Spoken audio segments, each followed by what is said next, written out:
So when you talk to people about what you do, Yeah.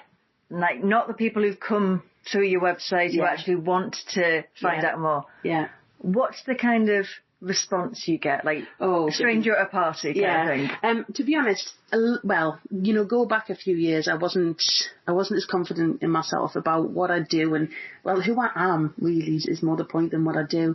And I will shy away from it a bit. I'm a massage therapist, or I do crystals, and I be looking at the floor, and or I'd make excuses and get in there first and say things like, I'm just a bit of a weirdo, and things kind of preempting the mickey taking, because it always came. But I've spent an entire life of having people make fun of me for my beliefs, and it hurts, and it's not nice, especially when you're younger and you're just trying to find your feet with it and find out who you are in this and what it's all about, and the eye rolls and the laughter and things now. But now it's more of a curiosity from people, and I think it's because I'm more confident about it, and I'm quite happy to turn around and say, I've just launched a witchcraft course, and they go, have you? Oh my goodness, what's this? So there's more. I mean, it's not that I'm converting people, but it's more about curiosity. Yeah. But it's because I have confidence in me, and I have confidence in what I do, and the faith that I've got in what I do, and the results that I can see, and I've seen for years on end, from people growing and changing and creating better lives for themselves and feeling better. I've worked with people, and I'm no doctor or qualified psychologist or anything like that, but I've had people come through courses who've been suicidal, who've been, on the very edge of not wanting to be here anymore, and they take things on to, burn a candle, to mix some herbs and scatter it on an outside fire, to meditate and talk to a goddess. And suddenly they're not feeling like that. You've got people coming off medication, their choice. I don't tell anyone to do that. People coming off medication they've been on for years because they're feeling so much better about themselves. Yeah. And that, I don't care what's making them feel better. I don't care at all. What is the result is the proof. And if you've got a human who's gone from rock bottom to even just a few steps up because of talking to the sky, because of sitting beneath a tree, because of leaving some honey out for some fairies, isn't that just amazing? And I get very emotional thinking about this, I really do. So why do people come to you, and what, like specifically around the kind of witchcraft stuff? Sure, why do people come? What are they looking for, and what do you do with them? A lot of people come because they're missing something. And this was my experience for me as well. You kind of, who you are, you've kind of got things sorted, and you get to an age where you kind of think, well, I've got my job and that's going okay, or this relationship's going fine, and I know where I live, and I know what I like and I know what I don't like, but something's missing. I just don't feel I'm maybe going through the motions every day. Something's just not clicking in place. It's almost like having a jigsaw of a beautiful picture, but you've got like a little square missing of a few pieces just up in that top corner, and that picture can never really be complete until you put those last few bits in. And we talk a lot about, what it is that they're looking for in life, and generally it comes down to the fact that they're wanting magic. And when I say magic, and this is one of your questions before, I wanted to evade and go off on a tangent about, but when we talk about magic, you can think about the impossible, you can think about levitation and bending spoons and all that sort of stuff. But for me, magic, and again, I get very emotional talking about this because I have a soppy thing, it's everywhere. We just don't frickin' see it because we're so used to it. Magic is the sunrise. Yeah. It happens every morning. Now, there's not some guy called Fred sitting in an office looking at his watch going, it's sunrise time, and presses a button. It's not a mechanical thing. Every single day, these planets spin and turn, and you're not doing it, I'm not doing it. It's coming from somewhere to make that sunrise happen. Every springtime, flowers will come out. People all over the world are getting pregnant, creating actual real human beings. Now, technically, we know how this happens, but holy shit, is this not just like an absolute miracle? Yeah. And we just lose this sense of wonder. Kids see it all the time. Yeah. My daughter will run in from outside and go, look, Mum, look. And it'll be a rock in the shape of a rabbit or a heart or something. And to her, that is the biggest gift she could give us. That is the most amazing, look what I found, a rock that's a heart, and she'll get so excited about it. as grown-ups, we're too busy paying bills and being under pressure from mortgages and work and people, and someone else is doing this and someone posted on social media this and someone's got this going on and the car needs a service, and we just lose this connection with all this wonderful stuff that's happening. And if we just took 10 minutes every day just to stop and go, this is freaking great. Yeah, light a candle and look at the flame. But we just don't stop to take time to immerse ourselves in the magic. So when people come knowing that they are looking for something they don't know what, they are looking for the magic within themselves. They're looking for that bit of them that is plugged into that beautiful big old tree, or that dirty puddle, or that cloudy sky, or that rainbow, or whatever it is. They're looking for connection. And again, like I said before, they're not looking for connection with something external. They're looking for the part of that magic that sits within themselves. Yeah. And by teaching people that, you know, to connect with a tree or with a goddess or with a crystal or with some herbs or sit in a garden or talk to the sky, or however, there's all sorts of different, you know, ways people prefer, that they can find this missing piece. And all of a sudden, you see people, and I'll say women because it's generally women. I do have some men signed up this year, which is really excellent. But generally, you see, I've had an awful lot of women come through a witch school who have been through really shitty times, and all of a sudden, you just see this light in their eyes. And again, getting emotional talking about it. You see this light in their eyes, and suddenly they're applying for that new job. Yeah. Or they're walking away from that toxic relationship. Or they're standing up to that person, or they are wearing clothes they would never dream of wearing before, buying them crazy earrings. Do you know what I mean? Yeah. Because they're suddenly just feeling whole again. And it's nothing that external things can bring them. It's finding that connection and that power within themselves. And again, by plugging into nature, by plugging into the moon, the cycles of our seasons, of our womanhood, you know, men can do that too. Finding this magic that just makes us whole, makes us feel more fulfilled and complete. And yes, shitty things are still going to happen. They always will, because we're humans and we have to experience all this stuff. But we can deal with it in such a more empowered way. It doesn't knock us flat anymore. We're going, okay, this has happened. Right, what can I do? What can I do about it? I'll do a spell. I'll do a ritual. I'll ask the goddess for some help. Oh, I could invoke that goddess. I'm going to take myself down to the beach at sunrise and bring in the energy. Now, when's that tide coming in? And, it's fun and it's engaging and it gives people a sense of self. Yeah. There you go. Long answer to a short question. So when we think about witchcraft, and part of, I mentioned earlier that I found it quite difficult to find a witch to talk to. Yeah.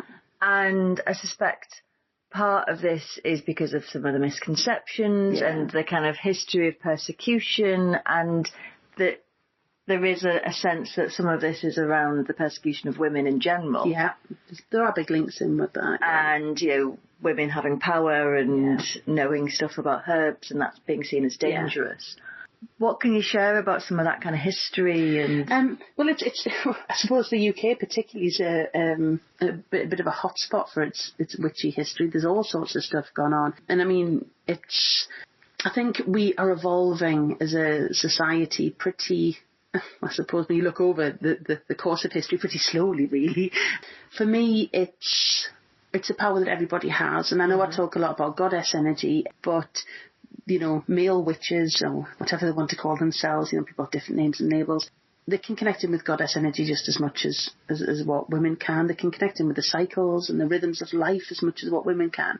It's about helping women find their voice and their power after, you know, centuries of being squished down and put down, and it's happened in very, very different ways. And you know, today we don't have, you know, well, there are still some countries that do have witch trials and do kill women for being witches, which is a little bit scary to think that is still going on. Luckily in the UK that doesn't happen today, but you know, it's still sad that it does happen in some places. But witch hunts go on in different ways. You know, women are still pulled down for trying to voice their opinions, you know, voice their power, voice their strength. And it's certainly not a man-bashing thing, because I'm I love men. I have a very wonderful one at home. In fact, I have two very wonderful ones at home. Not two blokes, I have a son. But Beyonce. Good for clarifying I'll that. just straighten that one out. You know, it's about women being able to rise up from being squished down, but it all comes from a place of fear. Mm-hmm. It all comes from a place of fear. And I suppose my aim with witchcraft is to squish out that fear and just bring that balance back so that men, women, children, whoever can get involved in this sort of stuff without being afraid that someone is going to squish them down. Yeah. It's a funny thing because you can rally and you can protest, you can get involved in all the big causes, but if you're not living your life in your power, being part of all that, it means nothing. Absolutely nothing. And words don't teach, it's actions. Yeah. Let's raise our children, our sons and our daughters to know that this isn't even an issue. Yeah. You know, so it's not even just about educating people, it's about, in some ways, assuming it's not even here anymore. Because if we can bring our children to a world where, you know, gender equality isn't even a thing, then it won't be a thing for them. You wouldn't even question it just isn't a thing. Dolls versus cars. Yeah. It's just, well, pick what toy you want to play with. Exactly. And it is, I do see it, especially in like my children's generation.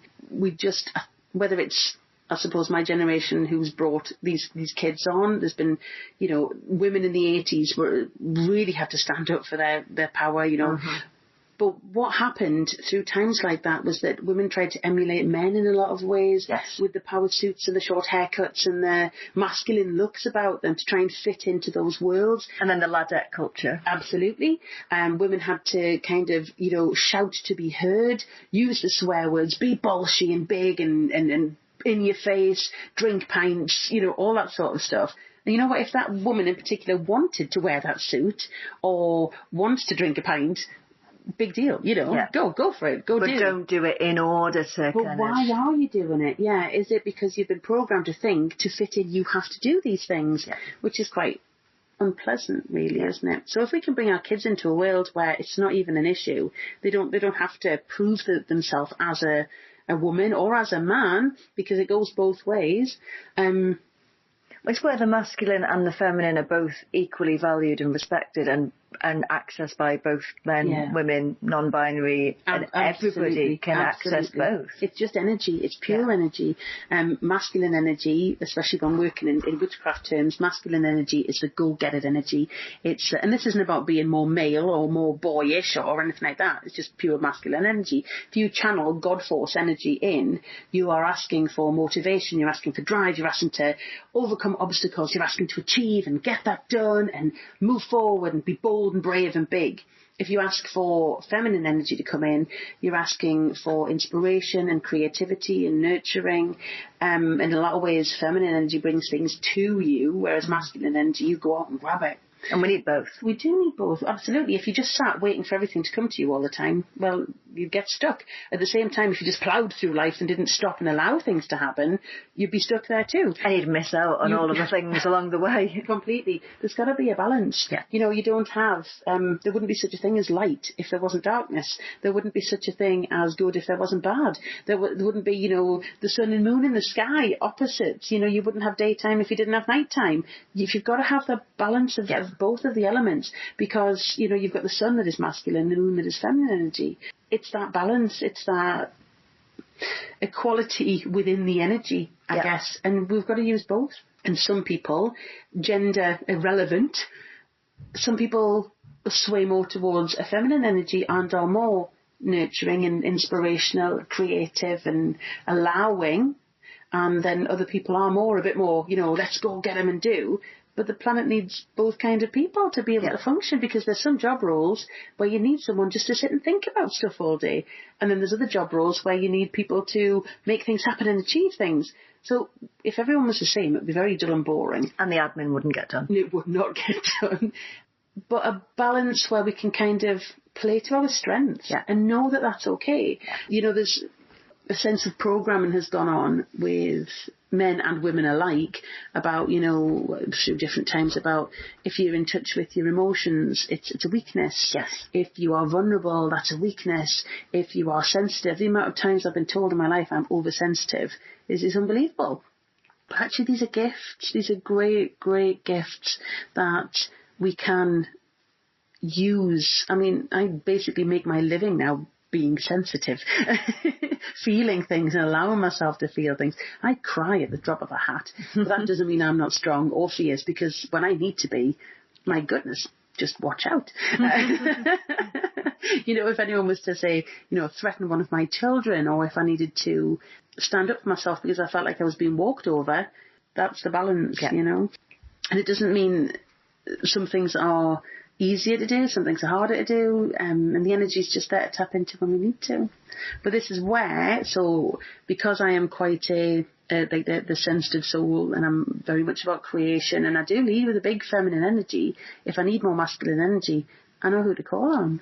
I can call in my more go get them goddesses, or I can call on some of that God energy and say, right, I've got this thing today, and I've got a lot to do today. Can you just be with me and help me power on through? Yeah. I can do a spell that'll bring in a bit more, you know, sunshine energy that'll just fire me up for the day. So it's about knowing, actually, my strengths are this. Yeah. And when I need help, I'll ask for help from these guys.